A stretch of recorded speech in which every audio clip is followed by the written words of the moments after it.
Comme tous les ans à la même époque, la cathédrale d'Angers accueille un événement important dans la vie de l'Église, l'ordination de nouveaux prêtres. Bernard de Terves, originaire de Cholet, va devenir prêtre du diocèse d'Angers. Pourtant, dans quelques jours, des milliers de kilomètres le sépareront de sa région natale.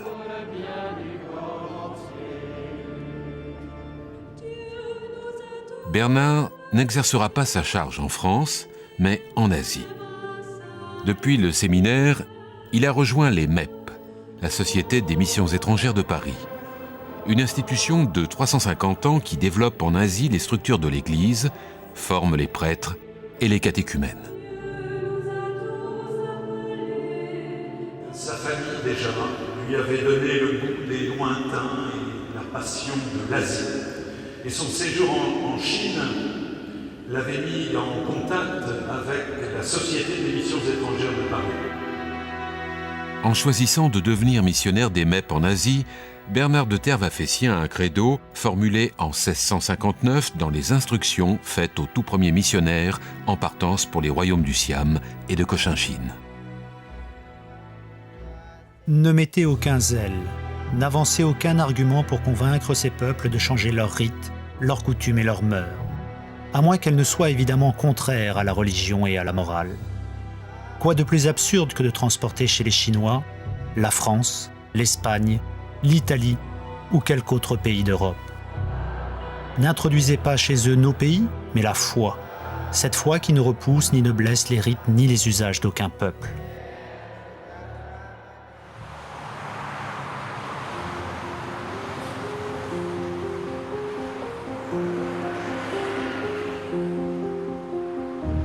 Deux semaines après son ordination, le père Bernard rejoint la Chine, le pays de mission où les MEP l'ont nommé.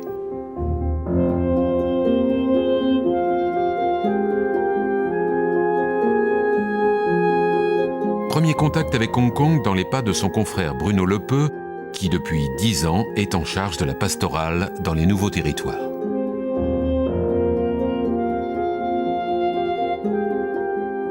Évidemment, quand je m'apprête à passer toute ma vie dans mon pays de mission sans trop savoir à quoi m'attendre, c'est d'abord une découverte d'un monde finalement assez étranger et assez surprenant. Les premiers contacts avec Hong Kong, c'est les grandes tours, c'est cet univers assez minéral au premier abord. On a l'impression d'arriver un peu en 2046. Après, quand ils sortent de l'école, ici, tu as plein de jeunes qui sont là à traîner pour déjeuner, parce qu'il n'y a pas de cantine ici. Hein. Ah voilà, on arrive au niveau de l'église. Ce que tu vois au milieu des HLM, là, donc tu as la grande tour, et puis si tu descends en bas de la tour, tu aperçois une petite croix là dans le fond. Donc ça, c'est le dessus de l'église. Plus bas, là, dans le creux de la paroisse, en bas de la colline, là, c'est des cités HLM niveau très moyen. Et ça fait à peu près 230 000 habitants et 6 000 catholiques. La première arrivée à Hong Kong est toujours très déconcertante parce que quand on voit toutes les tours, tout cet entassement de population, ça donne vraiment le tournis. C'est une responsabilité lourde qui nous attend et un petit peu, comme disait saint Paul, malheur à moi si je n'annonce pas l'évangile. Bon, si je ne le fais pas ici, qu'est-ce qu'il va le faire? Je ne sais pas ce que ça lui fait comme effet missionnaire, mais dire bon ben, tu as toute cette population-là qui t'attend, quoi, si je caricature un petit peu.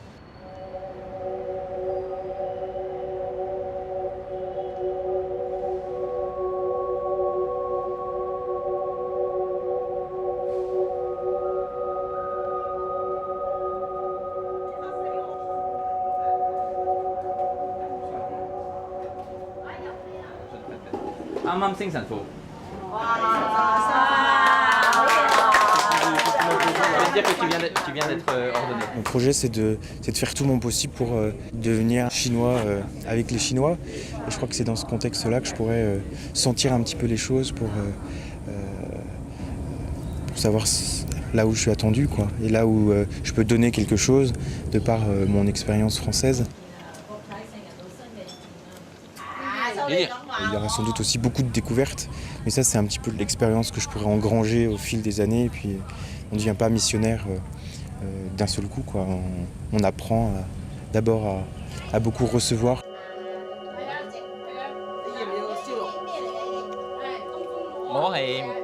L'Église universelle repose sur cet échange qui nourrit les expériences. Un échange menacé. Hong Kong garde un statut privilégié, mais en Chine continentale, au Vietnam, au Laos, en Corée du Nord, en Birmanie, les régimes communistes et la junte militaire ont expulsé les missionnaires, brimé les religions, harcelé les croyants.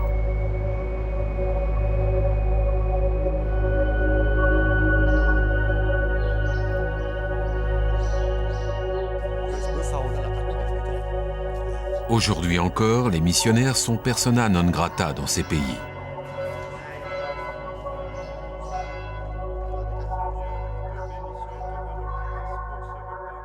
Alors, pour maintenir un lien avec les communautés catholiques qu'ils ont contribué à fonder, ils accueillent dans leur maison mère de Paris 150 prêtres asiatiques pour la durée de leurs études en France. Un moyen d'œuvrer pour la mission et de la perpétuer. Je suis parti en France au mois d'octobre 1996 et j'ai fait des études à Paris pendant 9 ans.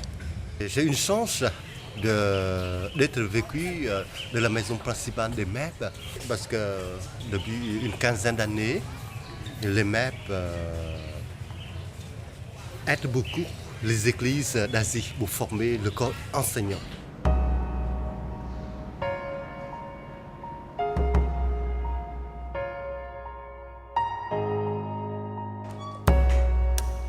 « 50 ans de communisme ont étouffé les institutions catholiques et leur capacité à former des nouvelles générations de prêtres.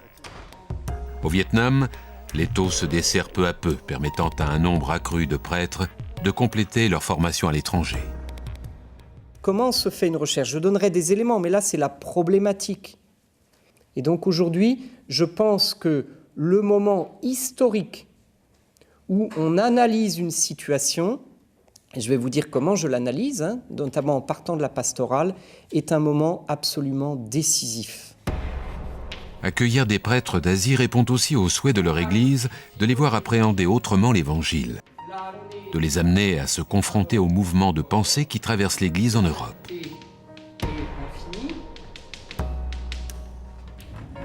Au niveau des méthodes, il y a des différentes qui sont tête à tête, par exemple. Dans les séminaires, la méthode commune, c'est on apprend par cœur ce que les professeurs enseignent. Tandis qu'en France, par exemple, on fait des études de manière scientifique. Ça veut dire, même dans le domaine biblique, on ne traite pas le texte en tant que parole de Dieu avant de l'examiner. Et ce que demande le professeur ici, c'est que l'étudiant soit capable d'habiter la tradition de manière aussi responsable et critique que le professeur le fait lui-même. Ça ne veut pas dire répéter, ça veut dire entrer dans la même méthode. Et c'est pour faire parler la foi chrétienne dans les sociétés actuelles que nous avons à exercer ce travail critique de sujets responsables. Voilà, et je pense que c'est ça tout l'enjeu. Leur immense maison, ils ont vendu une partie de la colline. Ah oui. Et c'est devenu un coin super luxueux et très sympa. Tu vois le groupe de jeunes. Deuxième jour en Chine pour le Père Bernard. Là, c'est environ une quarantaine. Les enfants d'une école catholique des Nouveaux Territoires sont en excursion dans l'île de Hong Kong avec le Père Bruno Lepeu, son confrère des MEP. Ou plutôt l'association catholique de l'école. Mais sur les 40 jeunes, t'en as 5-6 baptisés. Ça aboutit pour beaucoup sur un chemin de foi Au niveau du baptême, pas tous. D'abord parce que les parents ne sont pas d'accord, pour la plupart. Mais ils sont d'accord pour qu'ils viennent. Oui, ça, ils n'ont rien contre parce que c'est une école catholique, donc ça fait partie du jeu.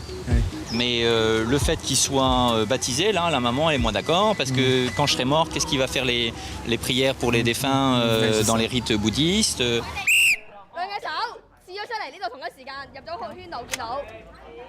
Venir dans un pays de mission, c'est d'abord être accepté d'être un peu comme un tout petit. Ça veut dire apprendre la langue, apprendre la culture. Et la première tâche du missionnaire, c'est de s'incarner dans un lieu, dans une culture pour renaître, quoi.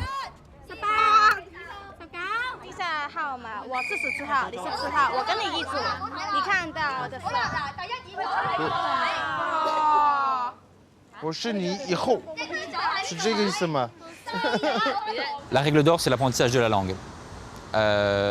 Il nous est demandé 3 années d'études de la langue, et ça, je crois que c'est une sagesse extraordinaire.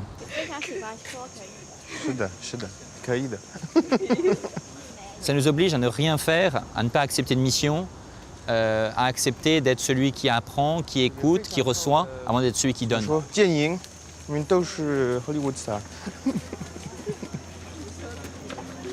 Or, apprendre une langue, ce n'est pas un phénomène neutre.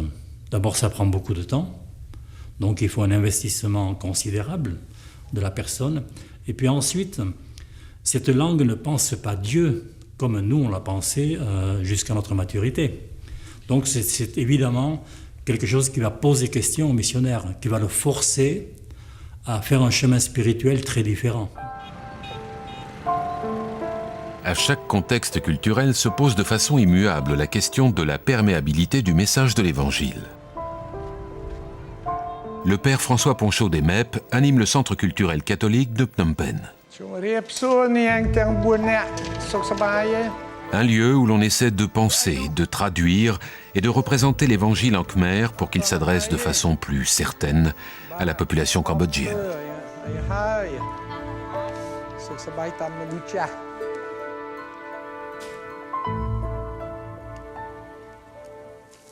Là, c'est Monsieur Thier, le dessinateur. Alors, il nous a dessiné, par exemple, des chemins de croix à la bouddhiste. Par exemple, ce Jésus, vous en verrez rarement comme ça. Jésus devant Pilate, Jésus flagellé, vous voyez, comme du temps des Khmers rouges. Et puis, Jésus ressuscité, oui, il a trouvé ça tout seul. Alors, il est non chrétien, c'est comme ça que lui, il voit la foi. Et ça nous intéresse beaucoup d'avoir ce gars qui nous dessine toutes les scènes bibliques. Ce que m'a appris 40 ans de vie missionnaire, c'est que des concepts que l'on croyait universels ne le sont pas. Ça, c'est la théologie romaine. Par exemple, l'amour, par exemple, la valeur de la vie, ne sont pas universels. C'est universel vu dans une optique européenne. Ici, l'amour est mauvais, c'est un attachement. La vie est mauvaise, c'est une période de purification. Alors, comment présenter notre foi chrétienne à travers une autre mentalité? Je suis automatiquement forcé d'inventer, de trouver des modèles, de réfléchir, de dire « mais est-ce que c'est bien ce qu'on veut enseigner ?» Et bon, progressivement on trouve, parfois on ne trouve pas, mais ça me pousse à réinterroger l'Église de Rome.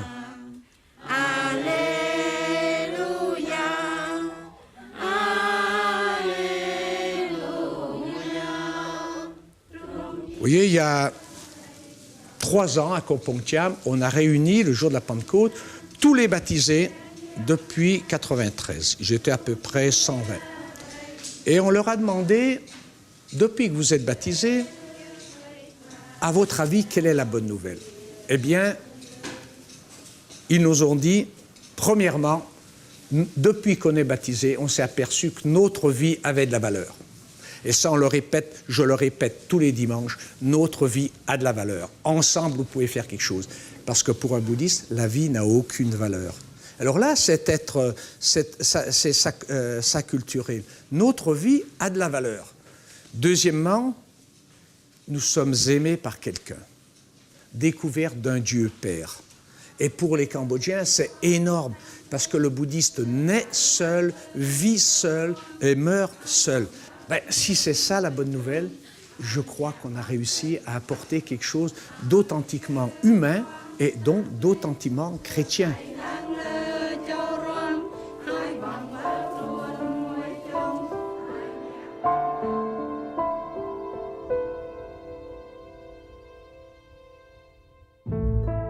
Dans le sud du Cambodge, le père Olivier Schmitthausler bâtit depuis 10 ans des communautés chrétiennes autour de la jeune génération. Son action s'enracine dans un contexte bouddhiste dominant et un pays encore hanté par la période Khmer rouge.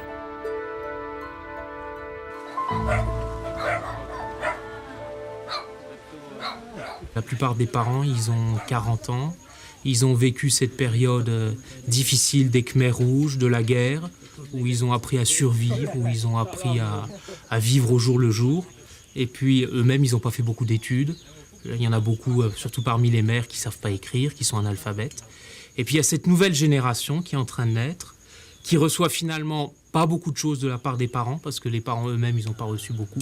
Ils ont du mal à donner à leurs enfants.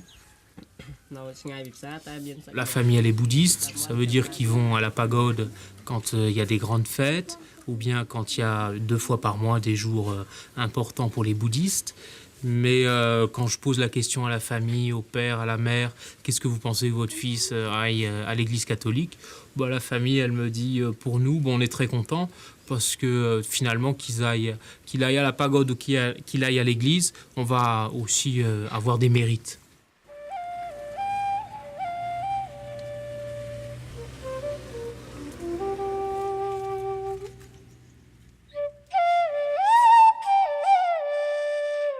Pour nous, et en particulier nous qui sommes missionnaires de cette génération-là, on a été formés dans les séminaires, on a été formés à une théologie du dialogue, et tous les textes aussi qui ont été publiés par Jean-Paul II, en particulier dans Redemptoris Missio. Il y a vraiment des textes qui nous aident à nous ouvrir aux autres religions, et pour nous, c'est presque naturel d'avoir des liens avec la religion avec laquelle on va travailler le plus.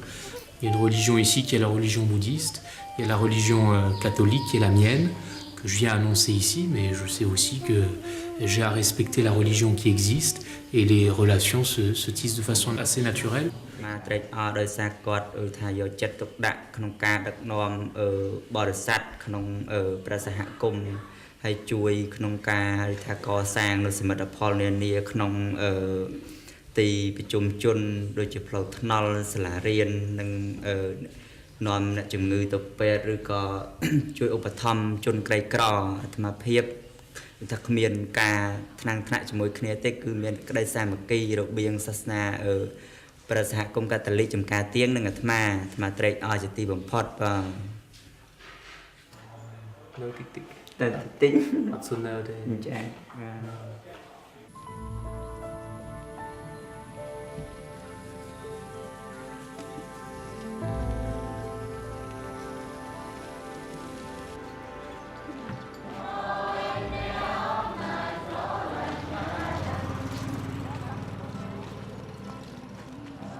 Tout ce qu'on fait pour le développement, c'est pas pour avoir en retour des gens qui viennent à l'église, mais c'est tout simplement pour montrer que Dieu, il aime tous les hommes et qu'il est là pour aider tous les hommes. Et les petites choses qu'on fait, qui sont pas énormes, ce sont ces petits signes qui montrent que la charité de Dieu, que l'amour de Dieu, la tendresse de Dieu, c'est pour tous.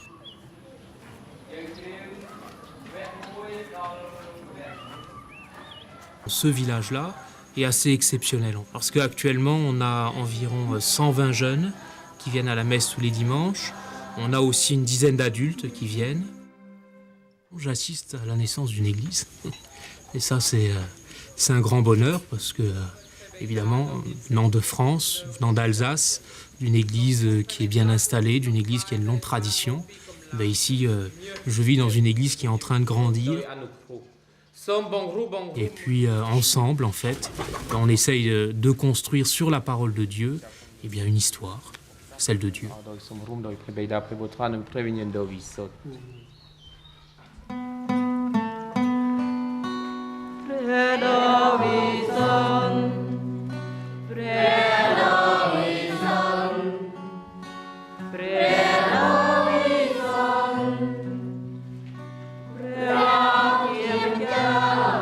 J'ai du mal à expliquer, il n'y a pas de méthode. La seule méthode, c'est d'annoncer la parole de Dieu. La seule méthode, c'est d'être tout simplement témoin de ce que Jésus nous a donné, de cet amour pour les autres, de ce pardon aussi pour les autres.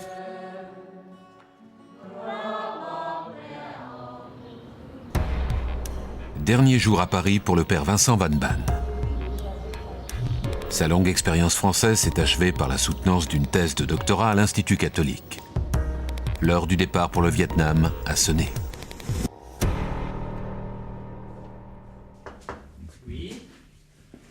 Bonjour mon père. mon professeur. Ça va? Ça va et vous? Alors, il paraît que vous repartez? Ah oui, je vais partir. Bon, asseyez-vous. Avant de partir, de retourner chez moi. Oui. Après 8 ans et demi. 8 ans et demi. Oui. Oh là là. Oui. D'être formé ici à la Oui. je voudrais vous remercier. Et à travers vous, tous les professeurs.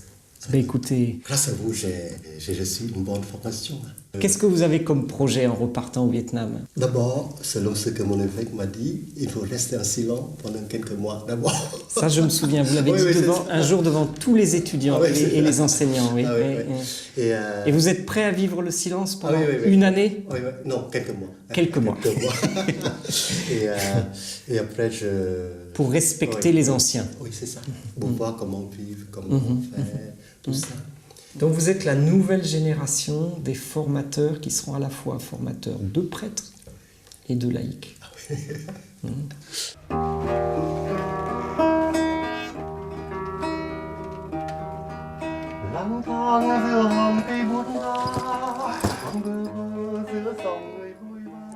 C'est le dictionnaire de Caranet qui m'a beaucoup aidé.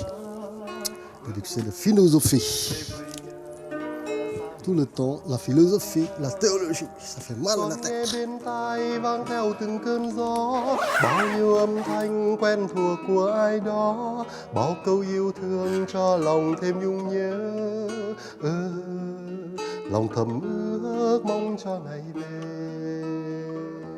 De retour au Vietnam, le père Vincent a rendez-vous à l'évêché de Quy Nhon où son évêque doit lui confier une nouvelle charge.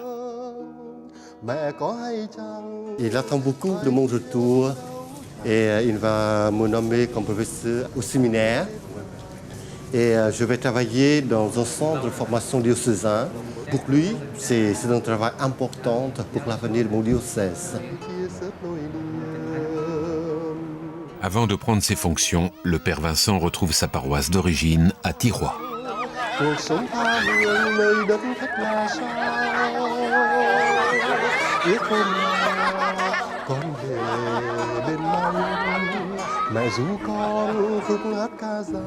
Amour, qu'est-ce que mes confrères attendent de moi? Ce que je peux apporter à la formation dans les séminaires, c'est une méthode de travail. Je vais essayer à combiner ce que j'ai appris à la Cateau Baron. Chez nous, le professeur ne demande jamais aux étudiants de travailler sur le texte en sa langue originale. Mais moi, je vais le faire. Comment montrer aux étudiants l'authenticité de l'auteur à travers le texte? Pour moi, c'est très important. C'est très important. Et je pense que je vais inventer quelque chose. Chúa Cha và Chúa Con và Chúa Thánh Thần. Chúa cùng anh chị em.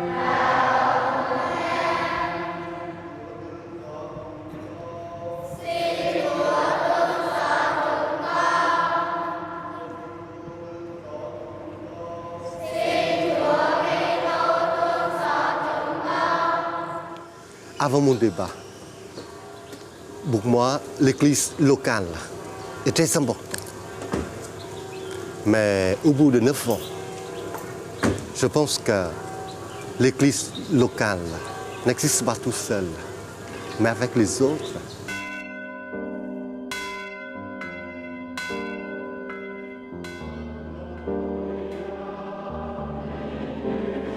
Avant, on avait la figure du missionnaire qui partait et qui ne revenait plus. Et aujourd'hui, on a la figure plutôt du missionnaire qui s'en va et qui revient. Donc qui établit des ponts avec d'autres cultures, d'autres peuples, d'autres églises. Il faut faciliter le passage des chrétiens d'Europe vers les chrétiens d'Asie et en retour des chrétiens d'Asie vers les chrétiens d'Europe. La mission, c'est ça, c'est un petit peu autour de cette notion de pont. Aller vers l'autre, passer sur l'autre rive, comme dit l'Évangile, et puis établir ces passages entre les uns et les autres.